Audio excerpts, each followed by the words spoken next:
Beneath a ghostly moon, Jack Carson's barn lay silent until the thunder of hooves shattered the stillness.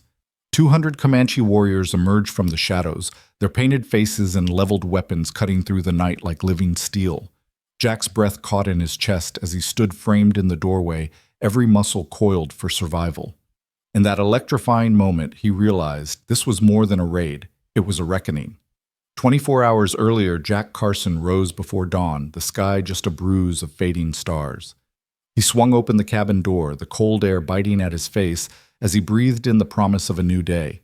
His mare Dulce stamped impatiently in the corral, eager to be fed.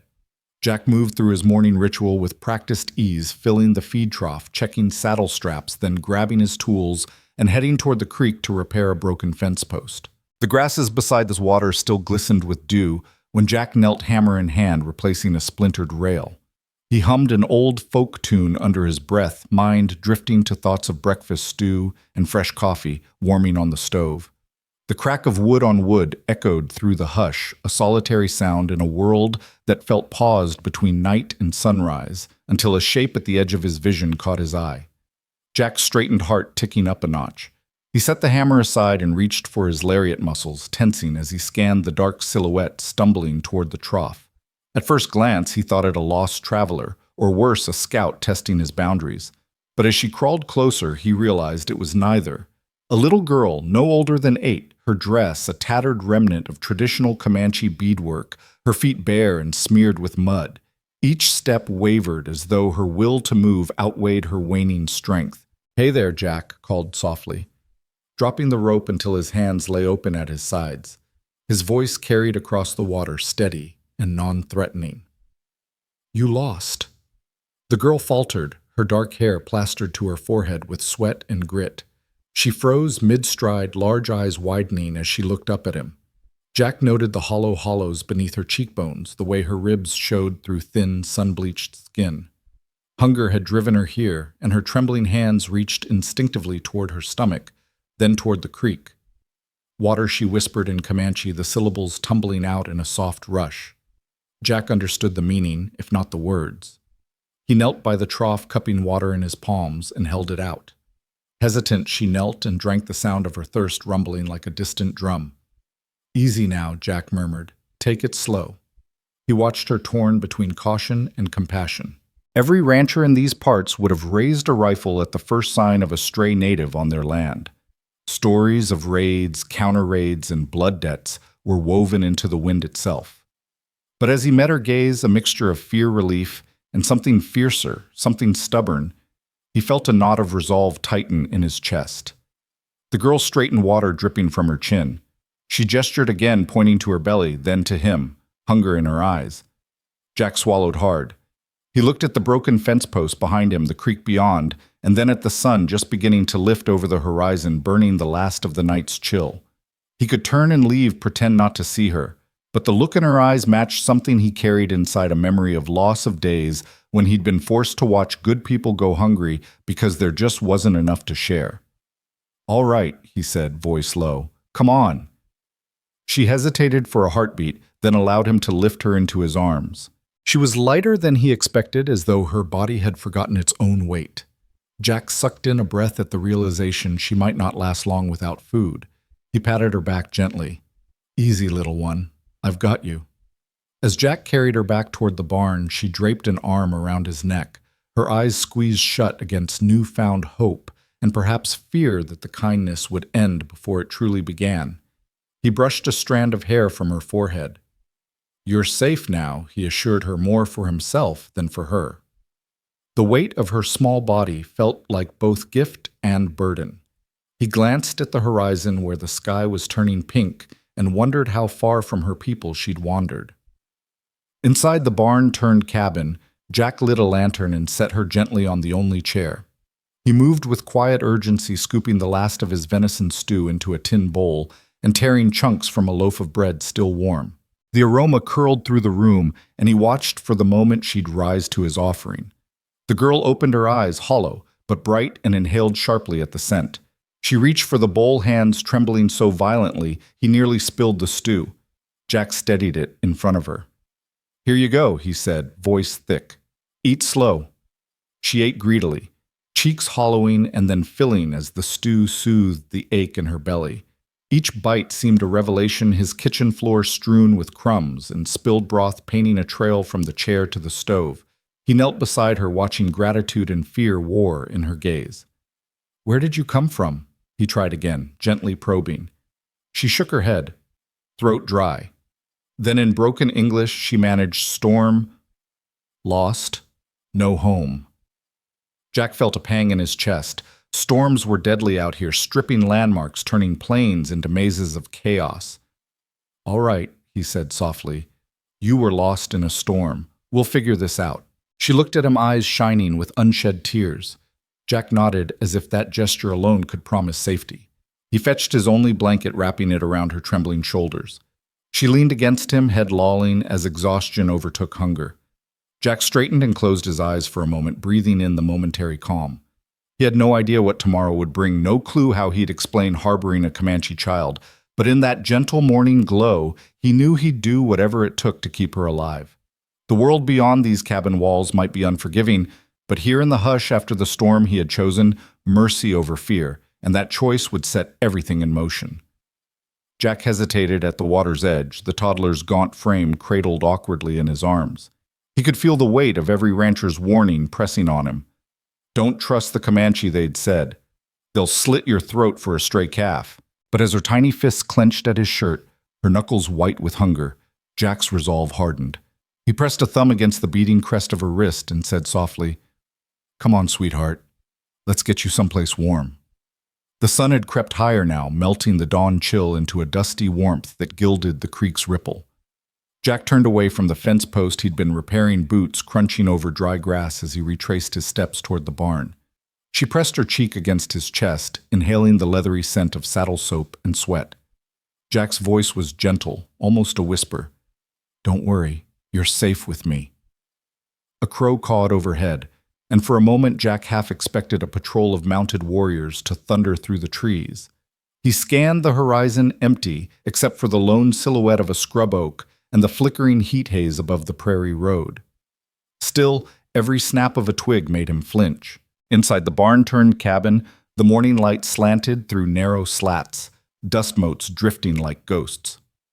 Jack set the girl down on an old wooden stool beside the stove. She hovered there hesitant, as if unsure whether her rescuer might change his mind. Jack knelt to meet her eyes. "It's okay," he said, slicing a hunk of cornbread from the loaf on the counter. He tore the bread into bite-sized pieces and placed them in a shallow tin plate. Then he ladled steaming stew, leftover rabbit and root vegetables into a second dish. The steam curled around them, and his cabin smelled of earth and fire and home. Her dark eyes lit on the food. She hunched forward, ribs visible through her thin dress, and reached out a trembling hand. Jack watched as her fingers brushed the rim of the bowl before she lifted it and swallowed her first bite. It was a small, desperate movement, neck craning, jaw working like a wild animal who hadn't tasted meat in days. Jack swallowed the lump in his throat and looked away, his jaw tight. "You hungry, huh?" he said, his voice rough with feeling. "Eat as much as you want." She obeyed, scooping spoonfuls into her mouth until the bowl was scraped clean. Her hands shook and sweat dampened her brow, but she ate on, chewing slowly now as though she wanted to memorize each flavor. Jack sat back against the table, letting his breathing steady. He reached into his pocket and pulled out a small tin cup. Water he offered, filling it from the stove kettle. She nodded, her throat working as she drained the cup and set it aside. Jack leaned forward, resting his elbows on his knees. "I'm Jack Carson," he said, curling a lock of hair behind his ear. "What's your name?" He watched her blink as though the words themselves were foreign. She moved her lips, slowly forming sounds he didn't understand. He tried again. "Is it Little Feather?" Her head jerked at that, a spark of recognition or fear igniting in her eyes. She sat up straighter, hands gripping the edge of the stool, and spoke again in her native tongue. Jack felt the hollow echo of her words, rapid, tense, urgent, but none of it registered. Still, her tone bore clarity. She was frightened, hungry, and far from home. He racked his brain for knowledge of Comanche customs. Stories from old Pete Morrison floated up the Comanche named their children after the natural world running Buffalo Moonchild painted arrow. Maybe Little Feather was close enough. He smiled gently. Little Feather. That's a good name. She nodded, a cautious trust softening her expression. The barn door creaked and Jack started spine prickling. He reached for his lariat at his belt, half expecting an armed neighbor. But it was just Dolk, his mare, peering in through the gap with concern-tinged eyes. He stood and eased her halter strap back into place. Easy, girl, he murmured. She nudged him with her muzzle as if to say, She's safe. Jack patted the mare's neck. Yeah, he said. She's safe. Then he turned and offered Little Feather his hand. Come on, he said. Let's get you cleaned up. He led her to the trough outside, knelt and wet a scrap of cloth. Gently, he dabbed at the grime on her hands and face. She closed her eyes, leaning into his touch. His heart lurched at the fragility of her trust. By mid-morning, Jack had laid out his only blanket on the straw-covered floor. Little Feather sank onto it, exhaustion overtaking hunger. Jack set a second bowl of stew before leaving her to rest. He stepped outside, slamming the barn door quietly behind him, and looked northward toward the low rise where the Comanche were wont to gather. His mind churned what price Mercy might demand. A sudden breeze rattled the wood slats, carrying a faint echo of drums. Jack's chest tightened. He raced back inside. Little Feather stirred, but stayed. Jack knelt beside her, brushing a stray strand of hair from her forehead. You hear that? He asked. She looked toward the door, brow furrowed. A distant thud, thud, thud echoed again. It was faint but unmistakable war drums. He stood swiftly, heart hammering. Stay here, he whispered, and stepped outside. Sunlight slanted across the barnyard, painting long shadows that danced with the tall grass. Jack scanned the ridge. Nothing. Then far off he saw them riders moving in a single file, silent but unstoppable. Not 200, but 50-50 enough to rattle nerves on a quiet morning. Jack's gaze returned to the barn. Little Feather sat upright, eyes wide. He inhaled, tasting dust and sweat. He couldn't send her away, couldn't leave her defenseless. He squared his shoulders, squared his heart, and made his choice. He would stand by his act of mercy, no matter the cost. The threat of danger flickered at the edge of his resolve, and he smiled grimly, knowing some lines were worth crossing. Finally, he lifted the blanket, scooped Little Feather into his arms once more, and strode toward the door. The war drums rolled on the wind, and with each step he carried hope and defiance in equal measure. Jack led her through the low doorway of the cabin, the warm glow of the oil lamp casting dancing shadows across the rough-hewn walls. He guided her to the single rocking chair beside the hearth, its wood worn smooth from years of service. Gently, he helped her settle onto the cushions, her small frame sinking as exhaustion and relief mingled in her posture. He turned to the stove and lifted the lid off the cast-iron pot. A rich steam rose, carrying the scent of slow-simmered venison, wild onions, and carrots he'd gathered at dawn. Jack ladled a generous portion into a tin bowl and set it on the low table by her feet. He tore thick wedges of cornbread from the loaf he'd baked that morning, the crust still crisp and golden. The sweet buttery aroma floated through the cabin, and for a moment Jack simply watched, holding his breath as if witnessing a miracle. The girl's dark eyes followed every movement. She inhaled the steam, her chest rising and falling in a ragged rhythm. Hesitantly, she scooped a spoonful of stew and brought it to her lips. Jack knelt beside her, resting an encouraging hand on her trembling shoulder. Slow, he murmured. Take your time. She nodded, fingers white around the spoon's handle. When the stew touched her tongue, her eyes fluttered closed. Relief washed over her face, smoothing the lines of hunger and fear. Each bite renewed her, and Jack found himself holding back tears. He had no kin left. His wife and young son had perished in the fever 3 years ago. In feeding this child, he felt as if he were healing a wound in his own heart. Between spoonfuls, she glanced up at him, mouth half full, and managed a soft "thank you" in broken English. Jack offered a small smile. You're welcome. We'll get you cleaned up next. He tore off a corner of cornbread and placed it in her bowl. She ate it carefully, savoring the crumbly crumb that melted on her tongue. As she ate, Jack busied himself behind her, draping his only blanket across the back of the chair. The girl stiffened at first, as though unused to warmth without barter. Then she leaned into the soft wool, closing her eyes and resting her head against Jack's chest. He brushed a strand of hair from her forehead and whispered, "Rest a bit once you're done." She stirred, lifting the bowl again.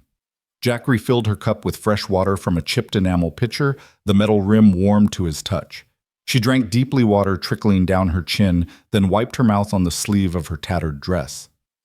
Jack swallowed the lump in his throat and knelt once more. "Do you know where home is?" he asked, voice low. The girl's eyes flickered open. She searched the cabin as if recalling a distant memory. Then she pointed toward the window to the line of trees beyond the fence. "Camp," she said. "Family." Jack nodded, understanding that her world lay out there somewhere beyond his pasture. Yet he also knew that night was coming, and with it the drums. "We'll find your family," he promised. "But not tonight." She lowered her gaze, trust and uncertainty wrestling in her dark eyes. Jack respected her silence. He reached out gently, taking her hand and squeezing it. She let him, her fingers curling around his. He stood and turned toward the hearth, stirring the dying embers into a gentle glow. The heat radiated through the cabin, and he placed a second pot of water on the back burner, thinking that some tea might soothe her before sleep. He rummaged through a small box of dried herbs, mint and chamomile from last summer's harvest, and tied a bouquet together. As the water warmed, he brewed a fragrant infusion. The girl finished her stew and cornbread, setting the bowl aside with a small nod. Jack handed her the mug of herbal tea, cautioning softly, "This will help you sleep." She brought the mug to her lips, eyes never leaving his face, and took a careful sip. Relief seemed to bloom across her features. Outside, the wind picked up, causing the wooden shutters to rattle. Jack glanced through the narrow window. The plains beyond stretched empty and indifferent under the gathering clouds. He felt the weight of every rancher's warning settle in his bones, but refused to let fear drive his actions. Returning to the chair, he helped the girl lay her head on his knee, smoothing the blanket around her.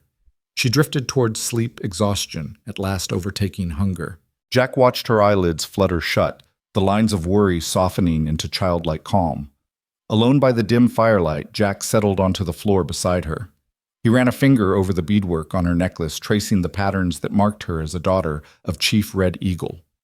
The very emblem that could doom him now felt like a sacred trust in his hands. He closed his eyes, remembering his own son's laugh, the way sunlight played through his hair. Guilt and gratitude warred inside him. He had no idea how this night would end. A low creak at the door startled him. He tipped his head, listening. The sound of hoofbeats drifted in the distance, muted but unmistakable. The Comanche drums had begun their approach. Jack inhaled, steeling himself. The girl slept peacefully, oblivious to the storm gathering outside her window. He rose and knelt, placing a hand on her small shoulder. "I'll be right here," he whispered. His voice shook, but the promise was iron. He moved to the door, pulling it shut against the wind, and wedged the wooden bar across its length. Inside, the cabin felt narrower, the air thick with anticipation. Jack returned to the fire and stirred the tea absent-mindedly, each circle of his spoon echoing the rotations of fate, turning him toward what must come. He stood at the window again, sweeping the pasture with his gaze. The horizon was dark, now the last ember of daylight snuffed out. Somewhere beyond the fence, riders waited. In the hush, Jack Carson felt the full weight of his choice. Sheltering a starving child was an act of mercy, but mercy in these lands demanded courage. He drew a breath, squared his shoulders, and stepped back for the long night ahead. Jack watched as Little Feather lifted another spoonful of stew to her lips, the warm glow of the hearth painting her cheeks with a soft light. Steam curled around her face, but Jack's attention was drawn elsewhere to the delicate beadwork that peeked from beneath her tunic. He had tossed that spoonful aside halfway through a bite when the first spark of recognition ignited in his chest. He cleared his throat, crouching beside her. "That necklace," he said, voice low. The girl paused, spoon suspended midair, and looked down. She swallowed, then gently tugged at the strands of small, iridescent beads encircling her neck. The pattern's crimson crescents and ivory dots were so familiar that Jack felt his breath catch. Old Pete Morrison had spent years trading with the Comanche. He described those very designs as the ceremonial beads of Chief Red Eagle's family, symbols of leadership, lineage, and pride. Little Feather's fingers trembled as she touched the beads, pressing them against her collarbone. Jack's heart pounded. He set aside the empty bowl, rising to pace the few steps between the chair and the weathered wallboards. Outside, the wind rattled the shutters like distant hoofbeats. Jack's mind raced. If she was who he now feared, if she truly was the daughter of the greatest war chief on the plains, His simple act of kindness would be seen as a transgression no settler could atone for. "Are those yours?" he asked, though he already knew the answer. Little Feather's dark eyes glistened, and she nodded once sharply. Red Eagle Jack ventured testing the name on his tongue. She looked up, the lips parting, but no sound came. Instead, she pressed 2 fingers against her lips and then traced her hand across her throat, a silent plea for secrecy. Jack felt the weight of her gesture. "I won't tell anyone," he promised, voice hoarse, but even as he spoke, he knew the promise was hollow. Rumors traveled fast. A child of the Comanche wandering alone was cause for alarm, harboring her cause for war. He swallowed hard, guilt and fear tangling in his chest. He had saved her from starvation, but what if his mercy doomed him? Little Feather's face filled with something like relief, or was it desperation? She reached out, placing a cool hand over Jack's calloused one. The contrast of her smooth skin against his rough palm forged a sudden bond, one that defied every warning he'd ever heard. He knelt, bringing his gaze level with hers, and spoke the only truth he could find. "I didn't know," he whispered. "I just saw you needed help." She blinked, then managed a faint nod. The beads caught the firelight as she turned her head. Jack studied them, each tiny sphere threaded in precise sequence, every color chosen for meaning. These beads weren't ornaments. They were stories, history woven into art. He remembered Pete's tale of how the chief's daughter wore them during sacred ceremonies, how losing them was a dishonor that demanded justice. Jack looked at the empty stew bowl, then at the cornbread crumbs scattered on the floorboards. The cabin's warmth felt stifling now, a fragile refuge on the edge of violence. He rose, hands clenching and unclenching at his sides. "We have to figure this out," he said, more to himself than to her, "before someone realizes she's gone." Little Feather watched him, expression taut. Jack crossed to the window and peered out into the gathering gray of late afternoon. The plains stretched wide and empty, but he knew they weren't safe. Every leather-jacketed rider in town would be on the lookout for Red Eagle's missing child. He closed his eyes, picturing the barn, the broken fence post by the creek, the moment he'd seen her stumbling across his land. Compassion had driven him then. Now it threatened to drown him in retribution. "Will they come for you?" she asked suddenly, her voice a whisper that carried more weight than any shout. Jack turned, startled by the clarity of her English. She rocked her foot, shifting her weight on the chair. "They'll come," he admitted, throat tight. "Chief Red Eagle's warriors, they won't rest until they find you." A single tear traced a line down her dusty cheek. Jack knelt again and wiped it away with the back of his hand. "I will protect you," he vowed fiercely. She looked at him, dark eyes searching his, and nodded firmly. That simple gesture anchored Jack's resolve. He would stand by this child no matter the storm his mercy had unleashed. He fetched his only blanket from a hook by the door and wrapped it around her slight shoulders. The wool swallowed her small frame, and she leaned into its weight, breathing in deep. Jack knelt once more, letting his gaze drift over her features, the high cheekbones, the wild hair knotted with dust, the resilience shining even through her fear. He pressed his forehead to the back of her head, feeling the thin bone of her skull beneath the scalp. "Rest," he murmured. "When you wake, we'll find a way." She closed her eyes, exhaustion finally overtaking desperation. Jack rose and moved to the hearth where embers glowed faintly. He dropped a few logs atop them, watching the fire catch and flare. The cabin's shadows danced across the walls, and Jack felt the full weight of the night pressing in. Every rancher's caution, every tale of blood debt, every whispered warning, it all converged in that moment.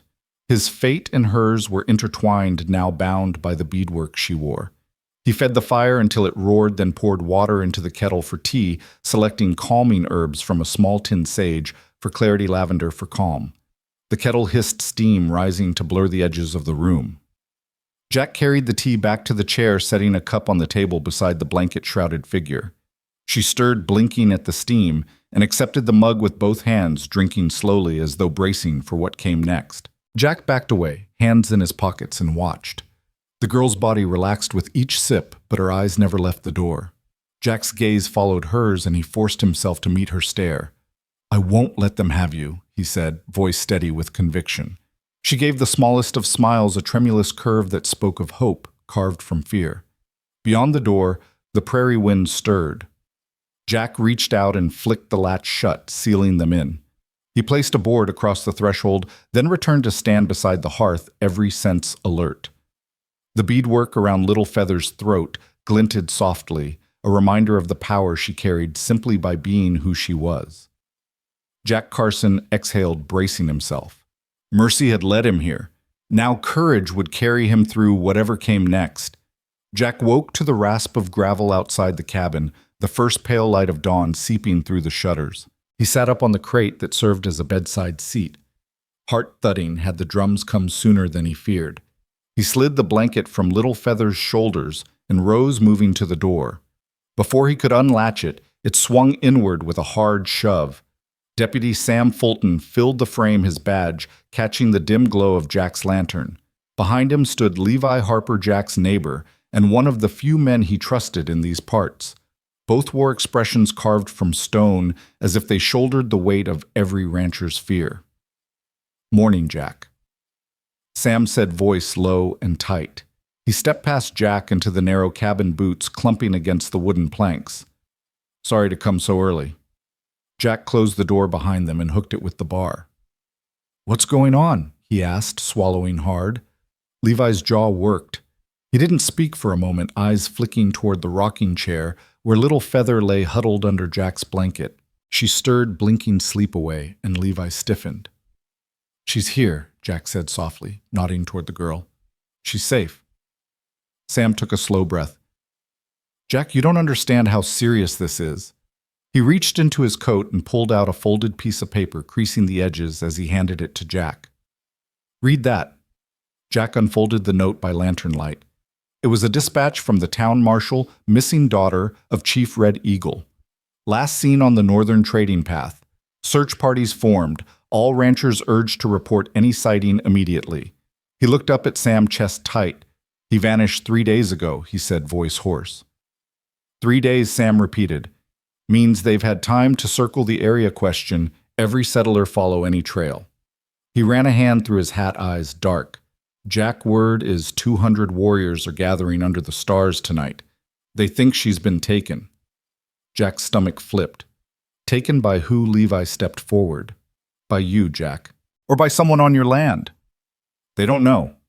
All they know is their chief's daughter is missing, and they'll get blood in return." Jack closed his eyes. The beads around Little Feather's neck, the stew, the blanket, all the small acts of mercy now lined up like bullets pointed at him. "I found her hungry," he said, voice low. "She wandered into my pasture, almost dead." Sam's gaze softened, but only a fraction. "That may be the truth, but it doesn't matter. To Chief Red Eagle, finding her on your property means someone has taken her. War Chief doesn't negotiate with stories. He wants his child back." Levi leaned against the wall, arms crossed. "Jack, I know you'd never harm a child. But you're alone out here. If you don't send her back, those warriors will come for you, and your ranch won't survive the night." Jack swallowed. He thought of Little Feather's hollow cheeks, her gratitude for food and warmth, her trust in him. He thought of his own loss, his wife and boy buried under prairie soil, and how he had saved her because he knew what emptiness felt like. "I can't just turn her out into the desert," he said, voice cracking. Sam's jaw tightened. "It's not that simple. You either send her back now or you make an enemy of every rider in those plains. They'll light your barn, they'll burn your fences, and they'll scalp every creature you own. Don't think they won't." Levi's boots made soft thuds as he paced. "It's dawn, Jack. They won't attack in daylight. But they're coming. You've got hours, maybe less, to decide." Jack felt the walls close in.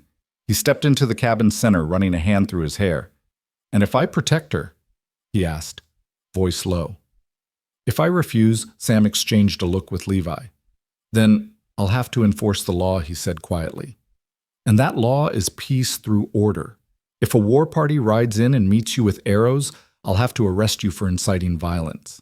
Jack exhaled sharply, anger kindling in his chest. "So my choices are hand her over to certain death or face prison?" He shook his head, stepping back to where Little Feather sat up, eyes wide and scared. Jack knelt beside her. "Are you all right?" She nodded, small and brave, clutching the blanket to her chin. Jack looked from her to Sam and Levi. "She's just a child," he said flatly. "She needs a home, a chance to get well, not an escort back to her own war chief." Levi's face softened. Jack, I'm with you if you choose to hide her, but you'll be alone when they come for you. Jack met Levi's eyes, then turned to Sam. Deputy, I know you're sworn to uphold the law, but I'm sworn to do what's right. He rose and faced them, shoulders squared. If you go to town, you'll see my tracks leading away from this cabin. You'll find her gone. She's leaving with me. Sam's eyes flickered with conflict. He reached out, placing a hand on Jack's shoulder. I wish it were different, he said quietly. But be careful. Red Eagle's vengeance is as fierce as his love. Jack nodded, steeling himself for what lay ahead. He glanced once more at Little Feather settled against the chair and felt a surge of protectiveness that drowned out every fear. Thank you, he said to Sam and Levi. Thank you for warning me. The deputy turned and left without another word, Levi following him into the dawn glow. Jack heard the cabin door creak closed. The world outside, hushed but for a low breeze. He knelt beside the girl, smoothing her hair. They know you're here, he said softly. But I promise, I'll keep you safe. Little Feather looked up, eyes glowing with trust, or perhaps hope. Jack took a deep breath, listening to his own pulse pounding in his ears. Beyond the shutters, the plain stretched limitless and dangerous.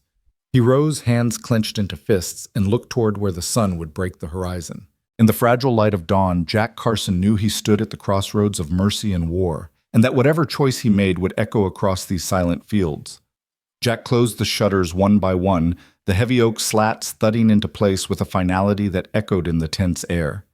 Inside, Little Feather pressed her back to the rocking chair blanket pulled tight around her thin shoulders. Her dark eyes, wide and unblinking, followed Jack as he moved between window and hearth, checking his single rifle and loading a fresh round into the chamber.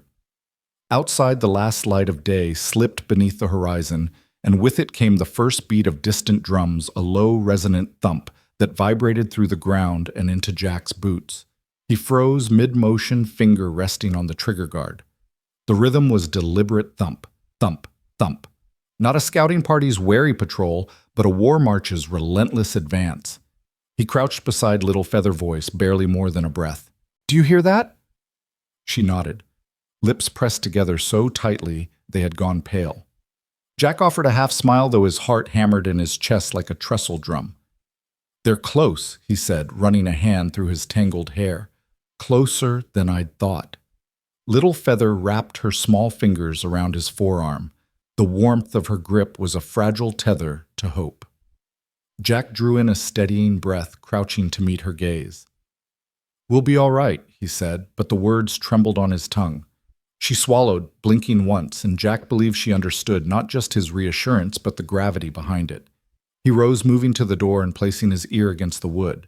The drums had grown louder now, an unstoppable tide rolling across the plains, each beat a pronouncement of intent. Jack pressed his hand flat against the panel. He could feel the pulse of their approach. A tide of hoofbeats would follow in moments. Behind him, Little Feather stayed as still as a statue. He reached out and brushed her cheek with his knuckles. Stay here, he whispered, and be quiet. She nodded, knees drawn up under her blanket. Jack crossed the cabin to where his bedroll lay rolled tightly against the far wall. He unhooked it and shook it out, then laid it beside Little Feather's chair. He crouched to tuck it around her feet, his back to the door. He sensed, rather than saw, the trembling ripple through her as the drums rolled on. The wind howled outside, rattling the cabin's frame.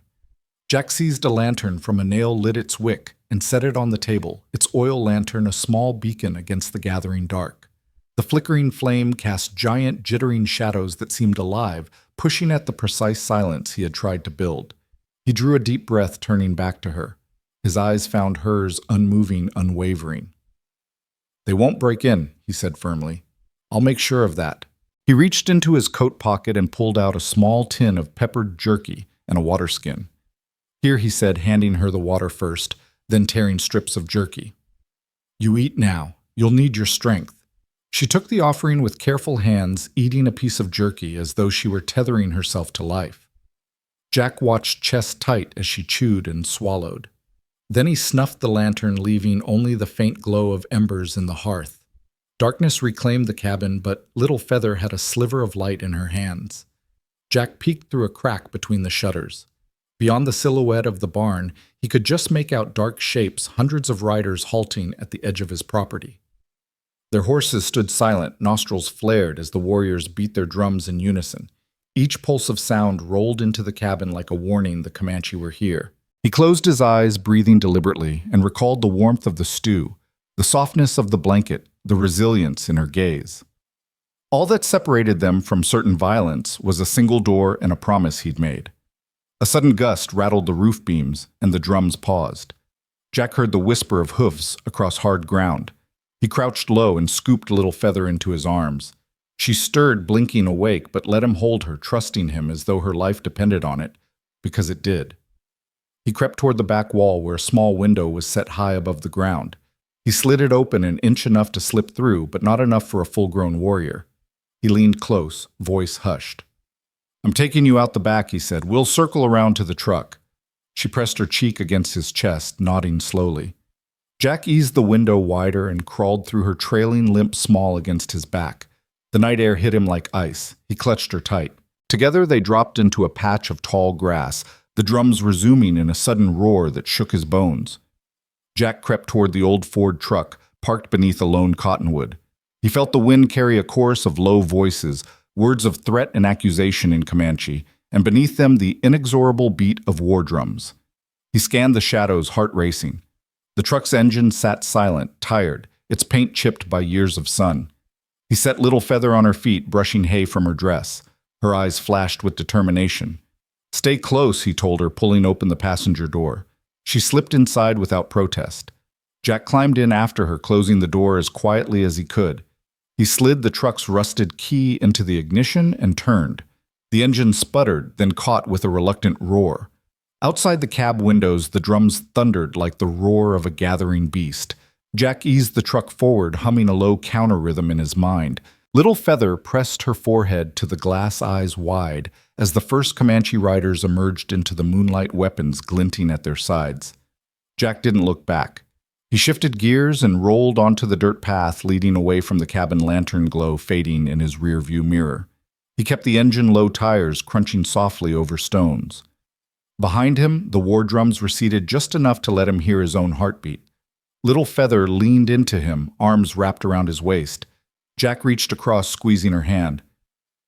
"We're going to be all right," he promised in a whisper, meant for both of them. "I won't let them harm you."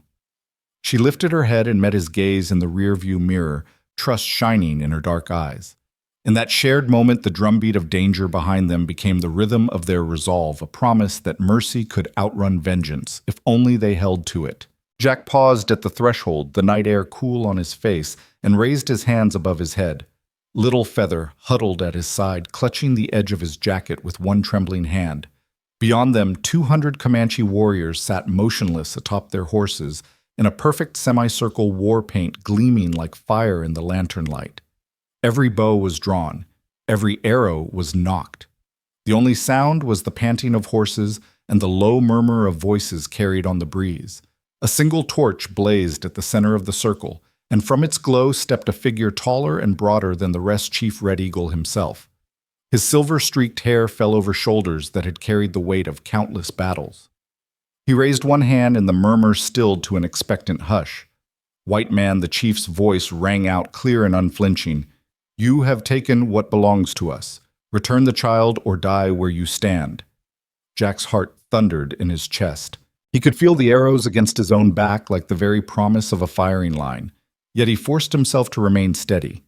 He swallowed, clearing his throat, and spoke as best he could in the few Comanche phrases he'd picked up from Pete Morrison months before.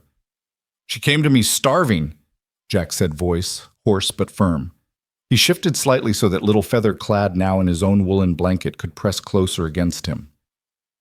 "I found her alone, nearly dead. I fed her. I warmed her. I swear, I mean no harm."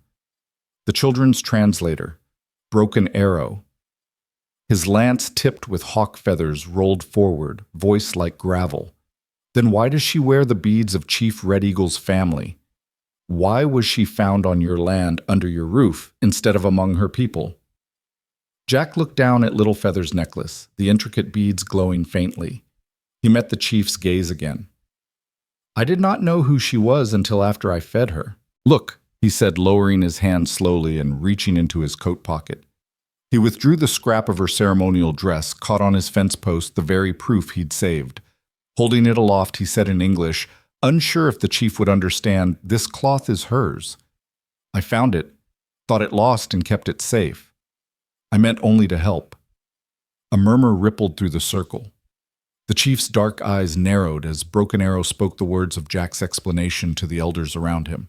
For a heartbeat, time itself seemed to bow before the question hanging in the air. Mercy or vengeance?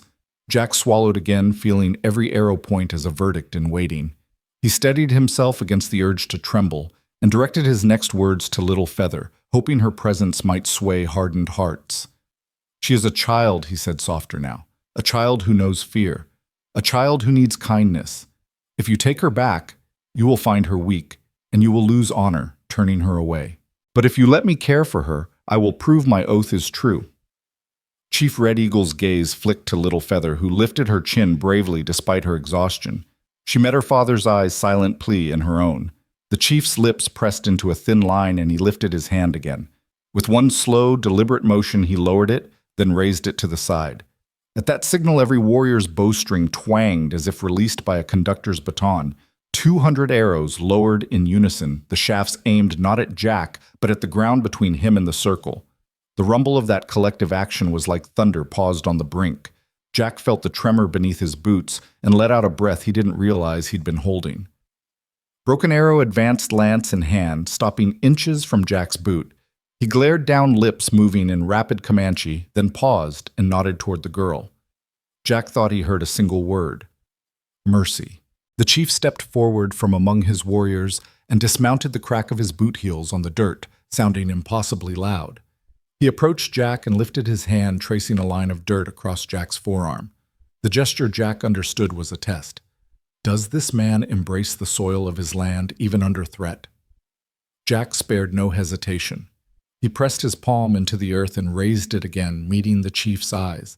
For a fleeting moment, the world held its breath. Then Chief Red Eagle nodded, dropping his hand. He turned slowly and spoke in English, his voice carrying across the hush. "You have shown courage to stand with your hands empty and mercy to feed a child of war. I see no guilt in you, only honor." He looked down at his daughter, then back at Jack. "Tonight we choose a different path." He paused, glancing at the silent bows lowered on the ground. "But promise me this, white man, if any Comanche comes to your land in need, wounded, lost, starving, you will show them the same mercy." Jack's straightened heart stinging with relief and awe. He bowed his head, voice steady. "I promise." A few of the younger warriors stiffened at the chief's words, but none dared challenge the sentence. Chief Red Eagle raised his arm once more, palm open to the sky, and the circle broke. Horses shifted, warriors murmured, and finally the bows were stowed. Jack watched as the melee of tension dissolved into a tapestry of subdued awe. Little Feather ran into her father's embrace, and Jack felt tears prickling his eyes. He stepped back, giving them space, and remained under the blackened sky, surrounded by 200 Comanche who had chosen mercy over blood. In that charged silence, Jack Carson realized that sometimes the greatest act of courage was to stand unarmed before an army and to hold fast to compassion no matter the stakes. Jack could feel every pair of eyes on him as he stepped forward, heart hammering like distant war drums. He reached into his coat pocket and withdrew a small bit of cloth frayed at the edges, dust-flecked from days in the wind. Holding it up for all to see, he said quietly, "This was caught on my fence when I found her." He let the scrap flutter in the lamplight, the crimson and ivory beads still woven into the pattern. "I kept it safe, thinking someone might come looking." Chief Red Eagle's gaze never wavered as Broken Arrow translated, and the rows of warriors leaned forward as one silent breath's drawn. Jack drew in a slow lungful of chill air and continued. "She was starving, couldn't stand. I fed her stew, brought her here, sheltered her through the storm. Never meant to steal her. I only wanted to save a child's life." The circle shifted, a low murmur rippling through the horses. Jack looked past the chief to where Little Feather stood clutching the blanket around her. She met his eyes, fear and hope warring in her expression. Jack nodded toward her and said, "She's scared enough without bowstrings pointed at me." Chief Red Eagle's scarred face softened just a fraction, and he motioned for Jack to follow him toward the cabin. The air grew warmer with each step under the single lantern that hung above the door. Inside the cabin's walls pressed close, redolent with the scents of wood smoke and cornbread. Jack guided the chief and a handful of elders to the only chair in the room, setting the scrap of cloth on the rough-hewn table. He moved to the mantel and lifted a worn photograph in a chipped frame, a weathered snapshot of his young son grinning with missing front teeth, arms flung wide as though in perpetual embrace. Jack's gaze lingered on the boy's face before he turned back to the chief. "That's my son," he said, voice cracking. "He died in the fever 3 years ago. I keep that photo to remember what it means to lose someone you love." Little Feather slipped behind Jack and placed her small hand on his boot. Jack knelt to her level, brushing a stray lock of hair from her forehead. "He was about your age," Jack whispered. "Maybe that's why I couldn't leave you to die." The chief lifted the photograph, fingers rough against its glass. His eyes, so often fierce, grew distant as memory tugged him back. Jack watched him press the photo to his chest, as though seeking comfort in its edges. The elders, once ready to rain arrows, now murmured among themselves, their voices low and contemplative. Broken Arrow spoke again, his tone carrying the chief's weight. "He tells us that he has known loss as we have known loss." The translation hung in the hush like smoke drifting over every warrior. The chief's daughter stepped forward and pointed to the photograph, then to Jack's chest, then placed her palm over her own heartbeat. She spoke rapidly in Comanche, and Broken Arrow turned to Chief Red Eagle. "She says his grief is the same as ours. He saved me because he understood pain." Chief Red Eagle set the photo aside and looked into Jack's eyes with a gravity that forced Jack's stillness. The only light came from the small hearth and a single lantern illuminating the proud lines of the chief's face. No one moved. Even the wind seemed to hold its breath. Finally, Chief Red Eagle spoke in English, his voice quiet, but carrying the weight of centuries. "I see now that you have given her mercy, not harm. You have shown the heart of a father, not a thief." He turned to his warriors. "Return to your horses." The command went out in Comanche, and one by one, the elders stepped away from the circle warriors, slipping into the night like shadows dissolving at sunrise. Jack exhaled the tension folding out of his shoulders. He rubbed the back of his neck and gathered the scrap of cloth from the table, tucking it carefully into his pocket. Little Feather ran to her father's side, wrapping her arms around his legs. Jack watched as Chief Red Eagle bent to embrace his daughter, the beaded necklace resting against the father's chest. Warmth bloomed in Jack's chest as the weight of arrows lifted. He turned to Little Feather, kneeling once more. "You're safe," he said, voice thick with relief. She nodded, tears brimming, but unfallen. Outside, the night air pressed cool through the open door. Jack stepped out to fetch more firewood, glancing back at the tableau in the cabin. A Comanche chief reunited with his daughter, a lone cowboy, standing guard on the threshold. He stacked logs by the hearth, each piece a testament to the fragile bridge they'd built. As he worked, he heard Red Eagle's voice again, softer now. "Tomorrow you will come with us to our village. There we will speak with the elders." Jack paused, axe in hand, but didn't reply. He had won tonight's mercy. Tomorrow's journey, he would meet with the same open hands that saved a life once before. He returned to the cabin door and peeked inside. Little Feather sat curled in Jack's chair, blanket tucked around her like a shield. She looked up when she saw him, offering a small, brave smile. Jack nodded once and stepped back into the night, letting the shadows reclaim the cabin's floor. Tonight, mercy had been proven stronger than vengeance. And as Jack carried in the wood for another fire, he knew that the ties forged by shared grief and humanity would hold them together against whatever storm lay ahead. The first light of dawn spilled across the prairie like a promise, washing the world in pink and gold. Jack stepped onto the crest of the low hill, the dusty ground cool beneath his boots. Below him, Chief Red Eagle's war party had transformed overnight into a gathering of elders, stoic men wrapped in buffalo hides, faces marked by lines of age and wisdom. They formed a loose circle around a small campfire, its smoke drifting skyward in gentle spirals. Little Feather stood at Jack's side, her small hand slipping into his for reassurance. The early breeze carried the scent of sage and fresh grass. Jack inhaled deeply, tasting freedom and fragile hope. He knelt at the edge of the circle, meeting the chief's gaze. Red Eagle sat cross-legged, his silver-streaked braid falling across his shoulder, eyes bright with cautious expectation. Broken Arrow. His earlier challenger leaned forward, watching Jack as though weighing his soul. Jack rose slowly, dust kicking up around his boots. He cleared his throat, searching for the words that might bind hearts frayed by fear. Chief Red Eagle. He began, voice carrying on the wind. I stand here today, honored by your mercy. I have no riches to offer, only a promise. If any Comanche wounded, hungry, or lost seeks shelter on my land, they will find it. No questions asked. A murmur rippled through the elders. One of them, bent and gray-haired, spoke in Comanche. Broken Arrow translated, He vows his ranch will be open to our people as you opened your heart to his daughter. The circle tightened, dark eyes flicking among one another. Little Feather stepped forward, blanket slipping from her shoulders. She lifted her chin, voice small but steady. My father showed me that mercy could feed the soul. She said in Comanche, then in broken English, if we can live with kindness, we will never know true hunger. Jack watched as the elder's expression softened, the weight of her words sinking beneath the prairie sky. Chief Red Eagle rose, the crunch of his moccasins on gravel, sounding like finality. He faced Jack, arms crossed over his chest. The world seemed to hold its breath in that moment between words. Finally, he spoke in English that rumbled with authority and relief. Your pledge honors us, Jackson Carson. We accept your promise. From this dawn forward, you and your land are under Comanche protection. Jack bowed his head, respect overflowing in his chest. And I accept your protection, he replied.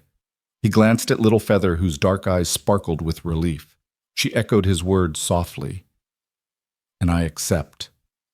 The elders exchanged solemn nods. One by one, they approached Jack, placing hands on his shoulders and marking his chest with ochre paint, a ceremonial bond akin to treaty signatures. The paint felt sticky against his skin, but sacred in its symbolism, bloodless lines drawn in clay to secure peace.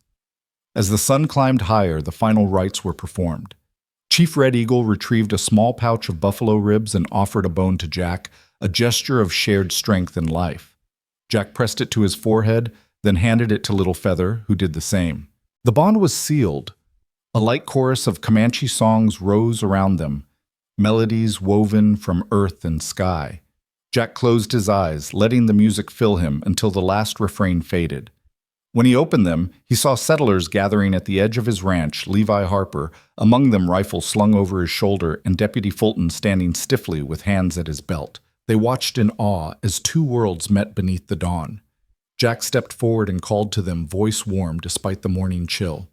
Friends, he said, today marks a new beginning. Let us honor this peace. Levi advanced nodding and extended a hand to Broken Arrow. The young Comanche warrior examined the proffered palm, then clasped it firmly. A ripple of agreement passed through both groups.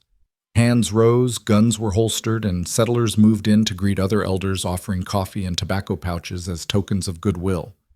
Little Feather slipped between Jack and her father, tugging at Jack's sleeve. She pointed toward the barn where his horse grazed mane, glinting in sunlight. Jack nodded, and together they walked the few steps to the corral. He opened the gate, and she mounted the mare with a laugh that tinkled like chimes. Jack climbed up beside her, and the two rode out to the fence line where a new sign had been erected. Carson Ranch Neutral Ground, painted in bold letters on weathered wood. Beneath it hung the symbols of both cultures, a cowboy's lariat and a Comanche feather. They paused, looking out over the land that had almost been the battleground. Jack patted Little Feather's knee. This is home, he said. She nodded, eyes bright with Dawn's promise. Around them, settlers and Comanche gathered to help repair the fence, to share stories and laughter instead of arrows and fear. Jack turned his gaze east, where the sun now burned gold across the prairie grasses. He breathed deeply, feeling the weight of his choice, an act of feeding a starving child transform into a legacy of peace. Under the open sky, 200 warriors and a handful of ranchers had woven a tapestry of understanding, all born from one man's courage to show mercy. As the day unfolded, Jack Carson stood between worlds, hands still marked with ochre heart forever changed. And on that land where once only conflict had stirred the wind, a new harmony took root, one spoonful of stew at a time.